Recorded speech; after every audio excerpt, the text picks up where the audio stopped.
क्योंकि मैं शुरू तो नहीं चाहती सी विआह कराउणा, क्योंकि विआह दे मैं कोई बहुते चंगे नतीजे देखे नहीं सी। मैनू अपने पैरों ते खड़े होना पैना, अपनी गल कहनी पैनी है। मैं पैरों ते इन्नी खड़ी हुई, 2000 कमाउण लगी तो मेरे खंभ आ गए। मैं पहला बॉब्ड सीगी, बाल नहीं सी रखदी। ओके, क्योंकि बीइंग ए फीमेल मेरे नाल बचपन च ਇੰਨੀਆਂ ਵਧੀਕੀਆਂ ਹੋਈਆਂ ਵੱਡੇ ਹੋਣ ਤੱਕ। मैं ਇੰਨਾ ਕੁਝ ਸਿਆ, ਜਦੋਂ ਮੈਂ ਕੰਪਲੇਂਟ ਕੀਤੀ ਤਾਂ ਮੈਨੂੰ ਕਿਹਾ ਗਿਆ ਕਿ ਤੂੰ ਕੀ ਹੋਰ ਪਰੀ ਹੈ, ਜਿਹੜਾ ਤੇਰੇ ਨਾਲ ਘਟਨਾ ਹੋਈ ਕਿਸੇ ਹੋਰ ਨਾਲ ਕਿਉਂ ਨਹੀਂ ਹੋਈ। ਮੈਂ ਹਜ਼ਾਰਾਂ ਕੁੜੀਆਂ ਔਰਤਾਂ ਨੂੰ ਰੋਂਦੇ ਦੇਖੇ। ਉਹ ਚ ਫਾਇਦਾ ਇਹ ਹੋਇਆ ਕਿ ਉਹਨਾਂ ਚ ਕੰਮ ਕਰਨ ਵਾਲੀਆਂ ਕੁੜੀਆਂ ਚ ਬਦਲਾਵ ਆਇਆ ਕਿ ਉਹਨਾਂ ਸਾਰੀਆਂ ਕੁੜੀਆਂ ਨੇ ਤੈਅ ਕੀਤਾ ਕਿ ਅਸੀਂ ਆਪਣੇ ਪੈਰਾਂ ਤੇ ਖੜੀਆਂ ਹੋਵਾਂਗੇ, ਆਪਾਂ ਗੱਡੀ ਦੇ ਦੋ ਪਹੀਏ। ਜੇ ਇਹੋ ਜਿਹਾ ਕੁਛ ਕੋਈ ਮਿਲ ਗਿਆ ਹੁੰਦਾ ਰਾਜਵਿੰਦਰ ਜੀ, ਫਿਰ ਵਿਆਹ ਵੀ ਕਰਾ ਲੈਂਦੇ। 100 ਮੁੰਡਿਆਂ ਚੋਂ ਇੱਕ ਵੀ ਮੁੰਡਾ ਮੇਰੇ ਨਾਲ ਵਿਆਹ ਕਰਾਉਣ ਲਈ ਤਿਆਰ ਨਹੀਂ ਹੋਇਆ ਜਦ ਉਹਨੂੰ ਪਤਾ ਲੱਗਿਆ ਕਿ ਮੈਂ ਮੀਡੀਆ ਲਾਈਨ 'ਚ ਕੰਮ ਕਰਦੀ। ਉਹਨਾਂ ਲਈ ਮੀਡੀਆ ਲਾਈਨ 'ਚ ਕੰਮ ਕਰਦੀ ਕੁੜੀ ਦਾ ਮਤਲਬ ਕਰੈਕਟਰਲੈਸ। ਔਰਤਾਂ ਸਹਿਜ ਹੀ ਪੜ੍ਹੇ ਜਾਣ ਵਾਲੀ ਸ਼ਬਦਾਵਲੀ ਦੀਆਂ ਕਿਤਾਬਾਂ ਵਰਗੀਆਂ ਹੁੰਦੀਆਂ ਨੇ, ਕਦੇ ਨਾ ਸਮਝਾਉਣ ਵਾਲੇ ਗੁੰਝਲਦਾਰ ਅਰਥ ਨਹੀਂ ਹੁੰਦੀਆਂ। ਸਤਿ ਸ਼੍ਰੀ ਅਕਾਲ ਜੀ, ਤੁਸੀਂ ਦੇਖ ਰਹੇ ਹੋ program shades of women Rajwinder ਦੇ ਨਾਲ। ਔਰ ਹਰ ਵਾਰ ਸਾਡੀ ਕੋਸ਼ਿਸ਼ ਹੁੰਦੀ ਹੈ ਕਿ ਤੁਹਾਡੇ ਰੂਬਰੂ ਅਸੀਂ ਉਹਨਾਂ ਔਰਤਾਂ ਨੂੰ ਕਰਦੇ ਹਾਂ ਜਿਨ੍ਹਾਂ ਨੇ ਜ਼ਿੰਦਗੀ ਦੇ ਸੰਘਰਸ਼ ਵਿੱਚੋਂ ਨਿਕਲ ਕੇ ਇੱਕ ਆਪਣਾ ਵੱਖਰਾ ਮੁਕਾਮ ਹਾਸਲ ਕੀਤਾ ਹੁੰਦਾ। ਔਰ ਅੱਜ ਅਸੀਂ ਜਿਨ੍ਹਾਂ ਨੂੰ ਤੁਹਾਨੂੰ ਮਿਲਾਉਣ ਜਾ ਰਹੇ ਹਾਂ ਥੀਏਟਰ ਆਰਟਿਸਟ ਨੇ, ਔਰ ਥੋੜ੍ਹਾ ਜਿਹਾ ਸਸਪੈਂਸ ਰੱਖਾਂਗੇ ਆਪਾਂ, ਉਹਨਾਂ ਦਾ ਪੂਰੀ ਡਿਟੇਲ ਤੁਹਾਨੂੰ ਬਾਅਦ 'ਚ ਦੱਸਦੇ ਹਾਂ। ਔਰ ਇਹਨਾਂ ਤੁਹਾਨੂੰ ਦੱਸ ਦਿੰਦੇ ਹਾਂ ਕਿ ਉਹਨਾਂ ਨੇ ਥੀਏਟਰ ਦੇ ਬਲਬੂਤੇ ਹੀ ਆਪਣੀ ਜਿਹੜੀ ਜ਼ਿੰਦਗੀ ਹੈ ਨਾ ਬਿਲਕੁਲ ਚੇਂਜ ਕਰ ਚੁੱਕੇ ਆ। ਉਹਨਾਂ ਦਾ ਜਿਹੜਾ ਇਹ ਸਫ਼ਰ ਸਟਾਰਟ ਹੁੰਦਾ ਜਦੋਂ ਉਹ ਕਾਲਜ ਪੜ੍ਹਦੇ ਆ ਮੰਡੀ ਗੋਬਿੰਦਗੜ੍ਹ ਤੋਂ, ਉਸ ਤੋਂ ਬਾਅਦ ਪੰਜਾਬੀ ਯੂਨੀਵਰਸਿਟੀ ਪਟਿਆਲਾ ਪਹੁੰਚਦੇ ਆ। ਉੱਥੇ ਜਿਹੜਾ ਉਹਨਾਂ ਦਾ ਸੰਘਰਸ਼ ਦਾ ਸਫ਼ਰ ਹੈ ਉਹ ਜਾਰੀ ਰਹਿੰਦਾ। ਔਰ ਉਸ ਤੋਂ ਬਾਅਦ ਉਸ ਸੰਘਰਸ਼ ਤੋਂ ਉੱਭਰ ਕੇ ਸਾਹਮਣੇ ਆਉਂਦੇ ਆ, ਮੁੰਬਈ ਵੀ ਜਾਂਦੇ ਆ, ਜਲੰਧਰ ਦੂਰਦਰਸ਼ਨ ਨਾਲ ਵੀ ਜੁੜੇ ਹੋਏ ਆ। ਬਹੁਤ ਸਾਰੇ ਆਰਟਿਸਟ ਆ ਜਿਨ੍ਹਾਂ ਨੂੰ ਉਹ ਤਿਆਰ ਕਰ ਰਹੇ ਆ। ਜਾਣਾਂਗੇ ਉਹਨਾਂ ਦੀ ਜ਼ਿੰਦਗੀ ਦੇ ਸਫ਼ਰ ਬਾਰੇ। ਔਰ ਸਭ ਤੋਂ ਪਹਿਲਾਂ ਉਹਨਾਂ ਦਾ ਸਵਾਗਤ ਕਰਦੇ ਹਾਂ ਸਾਡੇ ਇਸ ਪ੍ਰੋਗਰਾਮ ਵਿੱਚ। ਸਤਿ ਸ਼੍ਰੀ ਅਕਾਲ ਮੈਮ। ਸਤਿ ਸ਼੍ਰੀ ਅਕਾਲ ਜੀ। ਸਭ ਤੋਂ ਪਹਿਲਾਂ ਤਾਂ ਤੁਹਾਡਾ ਸਵਾਗਤ ਕਰਦੇ ਹਾਂ ਕਿ ਤੁਸੀਂ ਸਾਡੇ ਨਾਲ ਜੁੜੇ ਹੋ ਪ੍ਰੋਗਰਾਮ ਸ਼ੇਡਸ ਆਫ ਵਿਮਨ ਦੇ ਵਿੱਚ। ਔਰ ਮੈਮ ਦੇਖੋ, ਸਭ ਤੋਂ ਪਹਿਲਾਂ ਆਪਾਂ ਹੁਨਰ ਦੀ ਗੱਲ ਕਰੀਏ ਹੈ ਨਾ, ਤਾਂ ਕੁਦਰਤ ਨੇ ਹਰ ਇੱਕ ਨੂੰ ਕੋਈ ਨਾ ਕੋਈ ਹੁਨਰ ਦੇ ਕੇ ਜਿਹੜਾ ਬਖਸ਼ਿਆ ਹੁੰਦਾ। ਤੇ ਤੁਸੀਂ ਕਦ ਆਪਣੇ ਹੁਨਰ ਦੀ ਪਹਿਚਾਣ ਕੀਤੀ, ਕਦੋਂ ਤੁਹਾਨੂੰ ਲੱਗਿਆ ਕਿ ਜਿਹੜਾ ਤੁਸੀਂ ਥੀਏਟਰ ਲਈ ਬਣੇ ਹੋ? ਰਾਜਵਿੰਦਰ, ਮੈਂ ਤਾਂ ਬਚਪਨ ਤੋਂ ਹੀ ਵਕੀਲ ਬਣਨਾ ਚਾਹੁੰਦੀ ਸੀ ਜੀ। ਉਹਦਾ ਵੀ ਇੱਕ ਕਾਰਨ ਸੀ ਕਿ ਮੇਰੇ ਕੋਲ ਸਵਾਲ ਬਹੁਤ ਹੁੰਦੇ ਸੀ ਤੇ ਮੇਰੇ ਘਰ 'ਚ ਮੈਨੂੰ ਮੇਰੇ ਸਵਾਲਾਂ ਦੇ ਜਵਾਬ ਨਹੀਂ ਸੀ ਮਿਲਦੇ ਜੀ। ਤਾਂ ਉਹ ਕਹਿੰਦੇ ਹੁੰਦੇ ਸੀਗੇ ਕਿ ਜੇ ਮਤਲਬ ਇਹ ਘਰ ਕਚਹਿਰੀ ਥੋੜੀ ਹੈ, ਤੂੰ ਵਕੀਲਾਂ ਵਾਂਗੂ ਸਵਾਲ ਪੁੱਛਦੀ ਹੈ ਜੀ। ਤਾਂ ਮੈਨੂੰ ਲੱਗਿਆ ਕਿ ਸ਼ਾਇਦ ਮੇਰੇ ਭੋਲੇ ਮਨ ਨੂੰ ਲੱਗਿਆ ਵੀ ਵਕੀਲ ਬਣ ਕੇ ਤੁਹਾਡੇ ਸਾਰੇ ਸਵਾਲਾਂ ਦੇ ਜਵਾਬ ਮਿਲਣੇ ਆ। ਤੇ ਮੇਰੀਆਂ ਖੇਡਾਂ ਫਿਰ ਵਕੀਲ ਬਣ ਕੇ ਤਬਦੀਲ ਹੋ ਗਈਆਂ। ਅਸੀਂ ਚੋਰ ਸਿਪਾਹੀ ਦੀ ਖੇਡ ਖੇਡਦੇ, ਅਦਾਲਤ ਲੱਗਦੀ, ਮੈਂ ਕਾਲੀ ਚੁੰਨੀ ਲੈ ਕੇ ਵਕੀਲ ਬਣਦੀ ਤੇ ਦੱਸਦੀ ਵੀ ਇਹ ਕੁੜੀ ਨੇ ਕੀ ਕੀਤਾ ਕੀ ਨਹੀਂ ਕੀਤਾ, ਇਹਨੂੰ ਕਿਵੇਂ ਆਜ਼ਾਦ ਕੀਤਾ ਜਾਵੇ, ਇਹਨੂੰ ਸਜ਼ਾ ਨਾ ਮਿਲੇ ਜੀ। ਇਹ ਸੁਪਨੇ ਲੈਂਦੀ ਮੈਂ ਵੱਡੀ ਹੋ ਗਈ। ਜਦੋਂ ਮੈਂ ਕਾਲਜ ਪਹੁੰਚੀ ਜੀ ਤਾਂ ਕਾਲਜ ਵਿੱਚ ਜਲੰਧਰ ਦੂਰਦਰਸ਼ਨ ਦੇ ਡਾਇਰੈਕਟਰ ਸੀਗੇ, ਉਹ ਸਾਡੇ ਯੂਥ ਫੈਸਟੀਵਲ 'ਚ ਆਏ ਹੋਏ ਸੀ। ਉਹਨਾਂ ਨੇ ਮੈਨੂੰ ਦੇਖਿਆ ਜੀ, ਕਹਿੰਦੇ ਬਾਣੀਆਂ ਦੀ ਕੁੜੀ ਇੰਨੀ ਵਧੀਆ ਪੰਜਾਬੀ ਬੋਲਦੀ ਹੈ ਜੱਟਾਂ ਵਰਗੀ, ਕਹਿੰਦੇ ਤੇਰੀ ਤਾਂ ਭਾਸ਼ਾ ਬਹੁਤ ਸੋਹਣੀ ਹੈ ਜੀ। ਐਕਚੁਅਲੀ ਉਹ ਭਾਸ਼ਾ ਮੈਂ ਆਪਣੇ ਮੋਨੋ ਐਕਟਿੰਗ ਵਾਸਤੇ ਤਿਆਰ ਕੀਤੀ ਸੀ। ਕਹਿੰਦੇ ਸਾਡੇ ਨਾਲ ਕੰਮ ਕਰੇਂਗੀ। ਸੋ ਮੇਰੀ ਉਮਰ 16 ਸਾਲ ਸੀ। 16 ਸਾਲ ਦੀ ਉਮਰ ਵਿੱਚ ਮੈਨੂੰ 60 ਸਾਲ ਦੀ ਬੁੜੀ ਦਾ ਰੋਲ ਕਰਨਾ ਪਿਆ। ਅੱਛਾ ਜੀ। ਇੱਕ ਮਾਂ ਜਿਹਦੇ 2 ਪੁੱਤ ਹੁੰਦੇ ਨੇ। ਭਾਗ ਸਿੰਘ ਜੀ ਦਾ ਲਿਖਿਆ ਹੋਇਆ ਸੀਗਾ ਨਾਟਕ ਛੇਵਾਂ ਦਰਿਆ, ਉਹਦੇ 'ਚ ਮੈਂ ਮਦਰ ਦਾ ਰੋਲ ਕੀਤਾ ਤੇ 4 ਐਪੀਸੋਡ ਬਣੇ। ਇਸ ਤਰ੍ਹਾਂ ਮੇਰੇ ਸਫ਼ਰ ਦੀ ਸ਼ੁਰੂਆਤ ਹੋਈ, ਜਿਹੜੀ ਕਿ ਮੈਨੂੰ ਨਹੀਂ ਪਤਾ ਸੀ ਕਿ ਮੈਨੂੰ ਕਿੱਥੇ ਲੈ ਕੇ ਜਾਏਗੀ। ਤੇ ਫਿਰ ਤੁਹਾਡੇ ਮਨ 'ਚ ਉਹ ਨਹੀਂ ਆਇਆ ਕਿ ਤੁਸੀਂ ਤਾਂ ਜਿਵੇਂ ਵਕੀਲ ਬਣਨਾ ਚਾਹੁੰਦੇ ਸੀਗੇ ਤੇ ਤੁਹਾਨੂੰ ਜਿਵੇਂ ਥੀਏਟਰ ਜਾ ਕੇ ਤੁਹਾਨੂੰ ਲੱਗਿਆ ਕਿ ਤੁਹਾਡੇ ਉਹ ਸਾਰੇ ਜਿਹੜੇ ਸਵਾਲ ਸੀਗੇ ਉਹਨਾਂ ਦੇ ਜਵਾਬ ਤੁਹਾਨੂੰ ਮਿਲ ਰਹੇ ਆ ਰੰਗਮੰਚ ਦੇ ਜ਼ਰੀਏ? ਰਾਜਵਿੰਦਰ, ਉਦੋਂ ਤੱਕ ਤਾਂ ਮੈਨੂੰ ਥੀਏਟਰ ਬਾਰੇ ਪਤਾ ਨਹੀਂ ਸੀਗਾ ਕਿਉਂਕਿ ਮੈਂ ਆਪਣੇ ਸ਼ਹਿਰ ਤੋਂ ਕਦੇ ਬਾਹਰ ਨਹੀਂ ਸੀ ਗਈ ਜੀ। ਮੇਰੇ ਘਰ 'ਚ ਕੁਝ ਐਸਾ ਮਾਹੌਲ ਸੀ ਕਿ ਤੁਸੀਂ ਇਕੱਲੇ ਕਿਤੇ ਆ ਜਾ ਨਹੀਂ ਸਕਦੇ ਸੀ। ਅੱਛਾ ਜੀ। ਨਾ ਹੀ ਇੰਨਾ ਕੌਨਫੀਡੈਂਸ ਸੀ। ਮੈਂ ਤਾਂ ਜ਼ਮੀਨ ਵੱਲ ਦੇਖ ਕੇ ਤੁਰਦੀ ਸੀ ਕਿਉਂਕਿ ਮੈਨੂੰ ਬਚਪਨ ਤੋਂ ਕਿਹਾ ਗਿਆ ਸੀ ਜਿਹੜੀਆਂ ਕੁੜੀਆਂ ਉੱਪਰ ਬਸ਼ਰਮਾਂ ਵਾਂਗੂ ਅੱਖਾਂ 'ਚ ਅੱਖਾਂ ਪਾ ਕੇ ਦੇਖ ਕੇ ਤੁਰਦੀਆਂ ਉਹ ਚੰਗੀਆਂ ਕੁੜੀਆਂ ਨਹੀਂ ਹੁੰਦੀਆਂ ਜੀ। ਮੈਂ ਇੰਨਾ ਨੀਚੇ ਦੇਖ ਕੇ ਤੁਰਦੀ ਸੀ ਕਿ ਮੈਨੂੰ ਅੰਦਾਜ਼ਾ ਹੁੰਦਾ ਸੀ ਕਿ ਸਾਹਮਣੇ ਕੌਣ ਆ ਰਿਹਾ। ਮੈਂ ਸਿਰਫ ਅੰਦਾਜ਼ੇ ਨਾਲ ਹੀ ਲੰਘਦੀ ਸੀ ਤੇ ਹਰੇਕ ਨੂੰ ਨਮਸਤੇ ਕਰਦੀ ਹੁੰਦੀ ਸੀ ਕਿਉਂਕਿ ਇਹ ਗਿਆ ਸੀ ਇਹ ਸਾਡੇ ਘਰ ਦਾ ਪ੍ਰੋਟੋਕੋਲ ਹੈ। ਅੱਛਾ ਜੀ। ਤੇ ਪਰ ਦੇਖੋ ਤੁਸੀਂ ਅਗਰ ਘਰ ਦਾ ਜਿਹੜਾ ਮਾਹੌਲ ਸੀਗਾ ਹੈ ਨਾ ਇੱਦਾਂ ਦਾ ਸੀਗਾ ਜਿੱਥੇ ਸਮਝਿਆ ਜਾਂਦਾ ਕਿ ਕੁੜੀਆਂ ਲਈ ਇਹ ਲਾਈਨ ਤਾਂ ਬਣੀ ਵੀ ਨਹੀਂ ਹੈ ਨਾ, ਫਿਰ ਵੀ ਤੁਸੀਂ ਉਸ ਲਾਈਨ 'ਚ ਆਏ ਕਿਉਂਕਿ ਉਸ ਟਾਈਮ 'ਚ ਜਿਹੜਾ ਸਟਰਗਲ ਹੈ ਇੱਕ ਮੈਨੂੰ ਲੱਗਦਾ ਕੁੜੀ ਲਈ ਬਹੁਤ ਜਿਹੜਾ ਔਖਾ ਹੋਊਗਾ ਇਸ ਲਾਈਨ 'ਚ ਆਉਣਾ ਤੇ ਤੁਸੀਂ ਇਸ ਲਾਈਨ 'ਚ ਆ ਕੇ ਆਪਦੇ ਆਪ ਨੂੰ ਸਥਾਪਿਤ ਵੀ ਕੀਤਾ।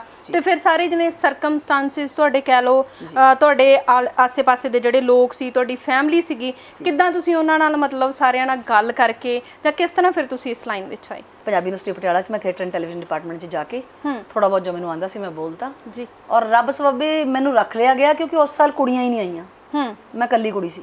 ਅੱਛਾ ਜੀ। ਤੇ ਹੁਣ ਡਿਪਾਰਟਮੈਂਟ 'ਚ ਪ੍ਰੋਡਕਸ਼ਨ ਕਰਨ ਵਾਸਤੇ ਕੁੜੀ ਤੇ ਚਾਹੀਦੀ, ਕੋਨੇ ਕਿ ਚਲੋ ਟੀਵੀ ਕੀਤਾ ਹੋਇਆ ਕੁੜੀ ਨੂੰ ਰੱਖ ਲੈਂਦੇ ਹਾਂ। ਇਸ ਤਰ੍ਹਾਂ ਮੇਰੀ ਡਿਪਾਰਟਮੈਂਟ 'ਚ ਐਂਟਰੀ ਹੋ ਗਈ। ਅੱਛਾ ਜੀ। ਲੇਕਿਨ ਮੈਂ ਤਾਂ ਕਦੇ ਥੀਏਟਰ ਕੀਤਾ ਹੀ ਨਹੀਂ, ਨਾ ਮੈਨੂੰ ਥੀਏਟਰ ਦਾ ਪਤਾ। ਮੈਂ ਤਾਂ ਮਾਈਕ 'ਚ ਬੋਲ ਕੇ ਮੋਨੋ ਐਕਟਿੰਗ ਕਰਦੀ ਸੀ, ਲੈਪਲ ਲਾ ਕੇ ਜੀ ਟੀਵੀ ਕਰਦੀ ਸੀ। ਜਦੋਂ ਉੱਥੇ ਮੈਨੂੰ ਕਿਹਾ ਬੋਲ, ਮੇਰੀ ਤਾਂ ਆਵਾਜ਼ ਹੀ ਨਾ ਨਿਕਲੇ। ਅੱਛਾ ਜੀ। ਮੈਂ ਕਿਹਾ ਜੀ ਕਿਵੇਂ ਬੋਲਾਂ? ਮੈਨੂੰ ਤਾਂ ਐਂ ਹੀ ਪਤਾ ਜੀ, ਐਂ ਹੀ ਬੋਲਣਾ। ਉਹ ਕਹਿੰਦੇ ਇਹ ਆਵਾਜ਼ ਥੋੜੀ ਹੈ, ਹਾਂਜੀ 500 ਬੰਦਾ ਦੂਰ ਤੱਕ ਬੈਠਾ, ਬੋਲ। ਬਿਲਕੁਲ ਵੌਇਸ ਐਕਸਰਸਾਈਜ਼ ਕੀਤੀਆਂ, ਸਭ ਕੁਝ ਕੀਤੀਆਂ। 2-3 ਮਹੀਨੇ ਠੀਕ ਠਾਕ ਬੇਇੱਜ਼ਤੀ ਹੋਈ ਰਾਜਵਿੰਦਰ, ਉਹ ਲੱਗੀ ਇੱਥੇ ਮਨ ਮੈਨੂੰ ਨਾ। ਮਤਲਬ ਮੇਰੇ ਪੇਰੈਂਟਸ ਕਿਉਂਕਿ ਟੀਚਰ ਸੀਗੇ, ਇਸ ਲਈ ਬਚਪਨ ਤੋਂ ਇਹ ਚੈਲੰਜ ਹੁੰਦਾ ਸੀ। ਮਤਲਬ ਤੁਸੀਂ ਉਸ ਚੀਜ਼ ਨੂੰ ਐਜ਼ ਅ ਚੈਲੰਜ ਲਿਆ। ਜੀ ਜੀ ਜੀ। ਨਹੀਂ ਤਾਂ ਇਹ ਹੁੰਦੇ ਆ ਕਿ ਬਹੁਤ ਸਾਰੇ ਲੋਕ ਜਦੋਂ ਕਿਤੇ ਕ੍ਰਿਟਿਸਾਈਜ਼ ਹੁੰਦਾ ਸੀ ਡਿਸਕਰੇਜ ਹੋ ਜਾਂਦੇ ਆ, ਤੇ ਤੁਸੀਂ ਉਹਨੂੰ ਚੈਲੰਜ ਲੈ ਕੇ ਅੱਗੇ ਵਧੇ। ਕਿਉਂਕਿ ਮੈਨੂੰ ਪਤਾ ਸੀਗਾ ਕਿ ਜੋ ਮੈਂ ਤੋਂ ਮੰਗ ਰਹੇ ਹਾਂ ਉਹ ਇਸ ਤਰ੍ਹਾਂ ਦੀ ਰਿਕੁਆਇਰਮੈਂਟ ਹੈ। ਬਿਲਕੁਲ। ਜੇ ਮੈਂ ਰਿਕੁਆਇਰਮੈਂਟ ਪੂਰੀ ਨਹੀਂ ਕਰਦੀ ਤਾਂ ਮੇਰੀ ਥਾਂ ਨਹੀਂ ਬਣਦੀ। ਅਗਰ ਲਾਈਨ ਲੱਗਦੀ ਸੀ ਮੈਂ 10ਵੇਂ ਨੰਬਰ ਤੇ ਖੜੀ ਹੁੰਦੀ ਸੀ। ਇਹ ਸ਼ਰਮਿੰਦਗੀ ਕਦੇ ਵੀ ਨਹੀਂ ਹੋਈ, ਕਿਉਂਕਿ ਰਾਜਵਿੰਦਰ ਮੈਂ ਲਾਈਫ 'ਚ ਕਦੇ ਸਟੱਡੀਜ਼ 'ਚ ਵੀ ਜਾਂ ਕੋਈ ਗੇਮ 'ਚ ਮੈਂ ਕਦੇ ਸੈਕਿੰਡ ਨਹੀਂ ਆਈ। ਇਹ ਜਦੋਂ ਚੈਲੰਜ ਲਾਈਫ 'ਚ ਮਿਲਿਆ ਹੋਵੇ, ਬਿਲਕੁਲ, ਜਦੋਂ ਇੱਕ ਗੋਲ ਸੈੱਟ ਕੀਤਾ ਹੋਵੇ, ਜਦੋਂ ਘਰਦਿਆਂ ਨੇ ਜ਼ਬਰਦਸਤੀ ਗੋਲ ਸੈੱਟ ਕੀਤਾ ਹੋਵੇ ਵੀ ਲੋਕ ਇਹ ਨਾ ਕਹਿਣ ਕਿ ਟੀਚਰਸ ਦੇ ਬੱਚੇ ਨੇ ਲੈ ਕੇ। ਮੈਂ ਔਰ ਮੇਰਾ ਬ੍ਰਦਰ ਅਸੀਂ ਦੋਨੋਂ ਹੀ 골ਡ ਮੈਡਲਿਸਟ ਹਾਂ, ਅਸੀਂ ਕਦੇ ਸੈਕਿੰਡ ਨਹੀਂ ਆਏ। ਔਰ ਤੁਸੀਂ ਫਿਰ ਕਿਸ ਤਰ੍ਹਾਂ ਜਿਹੜਾ ਤੁਹਾਡਾ ਯੂਨੀਵਰਸਿਟੀ ਦਾ ਸੰਘਰਸ਼ ਸੀਗਾ ਹਨਾ, ਤੁਸੀਂ ਦੱਸਿਆ ਕਿ ਕਾਫੀ ਟਾਈਮ ਜਿਹੜਾ ਹੈਗਾ ਤੁਹਾਨੂੰ, ਜਿਵੇਂ 10ਵੇਂ ਨੰਬਰ ਤੇ ਪਹਿਲੇ ਨੰਬਰ ਤੇ ਆਉਣ ਵਾਲਾ ਜਿਹੜਾ ਬੱਚਾ ਜੇ 10ਵੇਂ ਨੰਬਰ ਤੇ ਖੜਾ ਤਾਂ ਫੀਲ ਤਾਂ ਹੁੰਦਾ ਹੀ ਹੈ ਹਨਾ, ਤੇ ਤੁਸੀਂ ਕਿੰਨੇ ਸਮੇਂ 'ਚ ਆਪਦੇ ਆਪ ਨੂੰ ਉਹ ਸਾਰੇ ਜਿਹੜਾ ਮਾਹੌਲ ਹੈ ਆਪਦੇ ਆਪ ਨੂੰ ਬਾਹਰ ਕੱਢਿਆ ਔਰ ਉਹਨਾਂ ਨੂੰ ਕਰਕੇ ਦਿਖਾਇਆ ਕਿ ਨਹੀਂ ਟੈਲੈਂਟ ਹੈ ਜਿਹੜਾ ਉਹ ਸਾਰਿਆਂ ਦੇ ਸਾਹਮਣੇ ਲੈ ਕੇ ਆਂਦਾ? ਬਸ ਉਦੋਂ ਤੋਂ ਹੀ ਸਫ਼ਰ ਸ਼ੁਰੂ ਹੋ ਗਿਆ ਰਾਜਵਿੰਦਰ। ਕਿਤਾਬਾਂ ਪੜ੍ਹਨੀ ਸ਼ੁਰੂ ਕਰਤੀਆਂ ਕਿ ਥੀਏਟਰ ਹੈ ਕੀ ਆਖਿਰ, ਅੱਛਾ ਜੀ, ਇਹਦੀ ਹਿਸਟਰੀ ਕੀ ਹੈ, ਹਿੰਦੁਸਤਾਨ 'ਚ ਹੈ, ਜੇ ਬਾਹਰ ਹੈ ਤਾਂ ਬਾਹਰ ਕਿਉਂ ਹੈ। ਜਦੋਂ ਇਹ ਸਾਰਾ ਕੁਝ ਪਤਾ ਲੱਗਣ ਲੱਗ ਗਿਆ ਤਾਂ ਪਤਾ ਲੱਗਿਆ ਕਿ ਇੱਥੇ ਲੈਕਚਰਰ ਲੱਗਣ ਵਾਸਤੇ ਤੁਹਾਨੂੰ ਪੈਸੇ ਮਿਲਦੇ ਆ ਪੜਾਉਣ ਦੇ, ਤੇ ਉਹ ਪੈਸੇ ਇੰਨੇ ਹੁੰਦੇ ਆ ਕਿ ਤੁਸੀਂ ਜ਼ਿੰਦਗੀ 'ਚ ਆਪਣੇ ਪੈਰਾਂ ਤੇ ਖੜੇ ਹੋ ਜਾਂਦੇ ਆ। ਅੱਛਾ ਜੀ। ਤੇ ਉਹ ਲੱਗਣ ਵਾਸਤੇ ਇੱਕ UGC ਨੈਟ ਦਾ ਟੈਸਟ ਹੁੰਦਾ ਹੈ। ਮੈਂ ਤਾਂ ਫਸਟ ਈਅਰ 'ਚ ਸਾਰਾ ਸਿਲੇਬਸ ਪੜ੍ਹ ਲਿਆ, ਸੈਕੰਡ ਈਅਰ ਦਾ ਵੀ। ਸੋ ਰਸਤੇ ਬਣਦੇ ਚਲੇ ਗਏ। ਸੈਕੰਡ ਈਅਰ ਕਰਨ ਤੋਂ ਬਾਅਦ ਮੇਰੀ ਇਹ ਪੋਜੀਸ਼ਨ ਸੀਗੀ ਕਿ ਮੈਂ 1000, 1500, 2000 ਮਹੀਨੇ ਦਾ ਕਮਾ ਲੈਂਦੀ ਸੀ। ਅੱਛਾ ਜੀ। ਕਿਉਂਕਿ ਮੈਂ ਸ਼ੁਰੂ ਤੋਂ ਨਹੀਂ ਚਾਹੁੰਦੀ ਸੀ ਵਿਆਹ ਕਰਾਉਣਾ, ਕਿਉਂਕਿ ਵਿਆਹ ਦੇ ਮੈਂ ਕੋਈ ਬਹੁਤੇ ਚੰਗੇ ਨਤੀਜੇ ਦੇਖੇ ਨਹੀਂ ਸੀ। ਮੇਰੇ ਘਰ ਵਿੱਚ ਮੇਰੇ ਤਾਇਆ ਜੀ, ਚਾਚਾ ਜੀ, ਮੇਰੀ ਚਾਚੀਆਂ ਤਾਈਆਂ ਨੇ ਬਹੁਤ ਜ਼ੁਲਮ ਸਹੇ, ਪਰ ਉਫ ਨਹੀਂ ਕੀਤੀ। ਮੇਰੀ ਕਜ਼ਨ ਨੂੰ ਟੌਪਰ ਹੋਣ ਦੇ ਬਾਵਜੂਦ ਵੀ ਅੱਗੇ ਪੜ੍ਹਨ ਨਹੀਂ ਦਿੱਤਾ ਗਿਆ ਜੀ, ਤੇ ਇੱਕ 5ਵੀਂ 7ਵੀਂ ਪੜ੍ਹੇ ਬੰਦੇ ਨਾਲ ਵਿਆਹ ਦਿੱਤਾ ਗਿਆ। ਮੈਨੂੰ ਲੱਗਿਆ ਕਿ ਔਰਤ ਦੀ ਆਜ਼ਾਦੀ ਦਾ ਰਸਤਾ ਉਹਦੇ ਇਕਨੋਮਿਕਲੀ ਇੰਡੀਪੈਂਡੈਂਟ ਹੋਣ ਨਾਲ ਜੁੜਿਆ ਹੋਇਆ। ਮੈਨੂੰ ਆਪਣੇ ਪੈਰਾਂ ਤੇ ਖੜੇ ਹੋਣਾ ਪੈਣਾ, ਆਪਣੀ ਗੱਲ ਕਹਿਣੀ ਪੈਣੀ ਹੈ। ਮੈਂ ਪੈਰਾਂ ਤੇ ਇੰਨੀ ਖੜੀ ਹੋਈ, 2000 ਕਮਾਉਣ ਲੱਗੀ ਤੇ ਮੇਰੇ ਖੰਭ ਆ ਗਏ। ਮੈਂ ਘਰਦਿਆਂ ਨੂੰ ਕਹਿਤਾ ਬਈ ਹੁਣ ਮੈਨੂੰ ਕੁਝ ਨਹੀਂ ਚਾਹੀਦਾ। ਵੈਸੇ ਵੀ ਰਾਜਵਿੰਦਰ ਮੈਂ ਸਾਰੀ ਸਟੱਡੀ ਸਕਾਲਰਸ਼ਿਪ ਤੇ ਕੀਤੀ ਹੈ। ਓਕੇ, ਮੈਨੂੰ ਸਕਾਲਰਸ਼ਿਪ ਮਿਲਿਆ 8ਵੀਂ 'ਚ ਮੈਰਿਟ 'ਚ, 10ਵੀਂ 'ਚ ਮੈਰਿਟ, 11ਵੀਂ 'ਚ ਹਾਇਰ ਸੈਕੰਡਰੀ 'ਚ ਮੈਰਿਟ 'ਚ, ਕਾਲਜ ਦੇ ਵਿੱਚ ਮੈਨੂੰ ਸਕਾਲਰਸ਼ਿਪ ਲੱਗਿਆ ਹੋਇਆ ਸੀ। ਪੁਰਾਣੀਆਂ ਕਿਤਾਬਾਂ, ਪੁਰਾਣੇ ਬਸਤੇ, ਬੀਇੰਗ ਏ ਫੀਮੇਲ, ਨੋ ਪ੍ਰੈਫਰੈਂਸ, ਪਰ ਆਪਣੀ ਜਗ੍ਹਾ ਬਣਦੀ ਚਲੀ ਗਈ। ਹੁਣ ਮੈਨੂੰ ਪਤਾ ਲੱਗਾ ਕਿ ਇਹਨਾਂ ਪੈਸੇ 'ਚ ਮੇਰਾ ਗੁਜ਼ਾਰਾ ਹੋ ਸਕਦਾ, ਕਿਉਂਕਿ ਮੈਸ ਤੇ ਕੰਟੀਨ ਦਾ ਬਿੱਲ ਸਿਰਫ 500 ਰੁਪਏ। ਮੈਂ ਉਹ 'ਚ ਇੱਕ ਸਾਈਕਲ ਖਰੀਦਿਆ ਜੀ। ਮੈਂ ਕਿਹਾ ਵੀ ਹੁਣ ਕੋਈ ਨਹੀਂ, ਹੁਣ ਨਹੀਂ ਮੇਰੀ ਉਡਾਨ ਕੋਈ ਰੋਕ ਸਕਦਾ। ਤੇ ਮੇਰਾ ਕਮੈਂਟ ਵੀ ਇਹੀ ਸੀ। ਮੈਂ ਪਹਿਲਾਂ ਬੌਬਡ ਸੀਗੀ, ਬਾਲ ਨਹੀਂ ਸੀ ਰੱਖਦੀ। ਓਕੇ। ਕਿਉਂਕਿ ਬੀਇੰਗ ਏ ਫੀਮੇਲ ਮੇਰੇ ਨਾਲ ਬਚਪਨ 'ਚ ਇੰਨੀਆਂ ਵਧੀਕੀਆਂ ਹੋਈਆਂ ਵੱਡੇ ਹੋਣ ਤੱਕ। ਮੈਂ ਇੰਨਾ ਕੁਝ ਸਿਆ, ਜਦੋਂ ਮੈਂ ਕੰਪਲੇਂਟ ਕੀਤੀ ਤਾਂ ਮੈਨੂੰ ਕਿਹਾ ਗਿਆ ਕਿ ਤੂੰ ਕੀ ਹੋਰ ਪਰੀ ਹੈ, ਜਿਹੜਾ ਤੇਰੇ ਨਾਲ ਇਹ ਘਟਨਾ ਹੋਈ ਕਿਸੇ ਹੋਰ ਨਾਲ ਕਿਉਂ ਨਹੀਂ ਹੋਈ। ਅੱਛਾ ਜੀ। ਮੈਂ ਆਪਣੀ ਦਿੱਖ ਬਦਲ ਲਈ, ਮੈਂ ਟੌਮ ਬॉय ਤਰ੍ਹਾਂ ਰਹਿਣ ਲੱਗ ਗਈ। ਮੈਨੂੰ ਲੱਗਿਆ ਜੇ ਮੈਂ ਫੈਮਿਨਿਨ ਲੁੱਕ ਚ ਰਹੂੰਗੀ ਤਾਂ ਲੋਕ ਸ਼ਾਇਦ ਜ਼ਿਆਦਾ ਤੰਗ ਕਰਨਗੇ ਮੈਨੂੰ, ਤੇ ਮੇਰਾ ਇਕੱਲੇ ਸਰਵਾਈਵ ਕਰਨਾ ਮੁਸ਼ਕਿਲ ਹੋ ਜਾਏਗਾ। ਇਹ ਮੈਂ ਤੁਹਾਨੂੰ ਭੋਲੇ ਮਨ ਦੀਆਂ ਗੱਲਾਂ ਦੱਸਦੀ ਹਾਂ ਵੀ ਯੰਗ ਏਜ 'ਚ ਕੀ ਵਲਵਲੇ ਉੱਠਦੇ ਆ ਬੰਦੇ ਦੇ ਅੰਦਰ, ਉਹਨੂੰ ਕੀ ਕੀ ਕਰਨ ਲਈ ਮਜਬੂਰ ਕਰਦੇ ਆ ਆਪਣੀ ਜਰਨੀ ਦੇ ਵਿੱਚ। ਤੇ ਫਿਰ ਮੇਰਾ ਕਮੈਂਟ ਸੀਗਾ, ਮੇਰਾ ਜੂਤਾ ਹੈ ਜਾਪਾਨੀ, ਇਹ ਪਤਲੂਨ ਇੰਗਲਿਸ਼ਤਾਨੀ, ਸਰ पे बाल छोटे छोटे, मेरा साइकिल हिंदुस्तानी। अच्छा जी। ਤੇ ਮੈਨੂੰ ਫੇਅਰਵੈਲ ਪਾਰਟੀ ਤੇ ਕਮੈਂਟ ਮਿਲਿਆ ਸੀਗਾ ਜੀ। ਉਸ ਸਾਈਕਲ ਨੇ ਮੇਰਾ ਬਹੁਤ ਸਾਥ ਦਿੱਤਾ, ਕਿਉਂਕਿ ਸਾਈਕਲ ਤੇ ਲੱਗਦਾ ਕੁਝ ਨਹੀਂ ਸੀ ਇੱਕ ਵਾਰ ਖਰੀਦ ਕੇ, ਪਰ ਆਟੋ ਦੇ ਪੈਸੇ ਬਚ ਜਾਂਦੇ ਸੀ ਜੀ। ਮੈਂ ਪੈਸੇ ਜੋੜੇ, ਆਪਣੀ ਥਾਂ ਬਣਾਈ ਤੇ ਸੋਚਿਆ ਕਿ ਮੈਂ ਜੇ ਇੰਨੀ ਵਧੀਆ ਐਕਟਰੈਸ ਹਾਂ, ਉਹਨਾਂ ਦਿਨਾਂ 'ਚ ਸੀਰੀਅਲ ਬੜਾ ਫੇਮਸ ਸੀ ਤਾਰਾ, ਫਿਰ ਮੈਨੂੰ ਮੁੰਬਈ ਜਾਣਾ ਚਾਹੀਦਾ ਜੀ, ਕਿਉਂਕਿ ਮੈਂ ਤਾਰਾ ਵਰਗੀ ਲੱਗਦੀ ਹਾਂ। ਇਹ 'ਚ ਤੁਸੀਂ ਦੇਖਦੇ ਹੋਵੋਗੇ ਜਿਹੜੀਆਂ ਬਾਲ ਕੱਟੇ ਹੋਈਆਂ ਫੋਟੋਆਂ, ਇਹ ਮੇਰੀ ਯੂਨੀਵਰਸਿਟੀ ਤੋਂ ਨਿਕਲਣ ਬਾਅਦ 94-95 ਚ ਹੋਇਆ ਪੋਰਟਫੋਲੀਓ ਹੈ ਜਿਹਦੇ ਬਲ ਤੇ ਮੈਂ ਮੁੰਬਈ ਗਈ ਸੀ ਐਕਟਰੈਸ ਬਣਨ ਵਾਸਤੇ। ਅੱਛਾ ਜੀ। ਮੈਂ ਪਹਿਲਾਂ ਪਟਿਆਲੇ ਤੋਂ ਫਿਰ ਇੰਡੀਅਨ ਥੀਏਟਰ ਚਲੀ ਗਈ। ਮੋਹਨ ਮਹਾਰਿਸ਼ੀ ਨੇ ਥੀਏਟਰ ਲੈਬ ਬਣਾਈ ਸੀ, ਉਹਨਾਂ ਨਾਲ 1.5 ਸਾਲ ਕੰਮ ਕੀਤਾ, 2 ਪਲੇ ਕੀਤੇ। ਫਿਰ ਲੱਗਿਆ ਨਹੀਂ, ਮਨ ਸੰਤੁਸ਼ਟ ਨਹੀਂ ਹੋ ਰਿਹਾ, ਵੱਡੀ ਪਛਾਣ ਚਾਹੀਦੀ ਹੈ। ਰਾਜਵਿੰਦਰ, ਪਛਾਣ ਮੈਨੂੰ ਪੈਸਿਆਂ ਵਾਸਤੇ ਜਾਂ ਕੋਈ ਸਟਾਰ ਬਣਨ ਦੀ ਭੁੱਖ ਨਹੀਂ ਸੀ ਜੀ। ਮਨ 'ਚ ਹਮੇਸ਼ਾ ਇੱਕੋ ਸੁਪਨਾ ਸੀ ਕਿ ਆਖਿਰ ਕੁੜੀਆਂ ਆਪਣੇ ਸੁਪਨੇ ਕਿਉਂ ਨਹੀਂ ਪੂਰੇ ਕਰ ਸਕਦੀਆਂ। ਬਿਲਕੁਲ ਜੀ। ਤੇ ਮੈਨੂੰ ਇਹ ਕਲੀਅਰ ਹੋ ਗਿਆ ਸੀ ਜੇ ਮੈਂ ਕੱਲ ਨੂੰ ਸੈਲੀਬ੍ਰਿਟੀ ਬਣ ਗਈ ਤਾਂ ਮੇਰੀ ਗੱਲ ਵੱਧ ਸੁਣੀ ਜਾਊ। ਬਿਲਕੁਲ।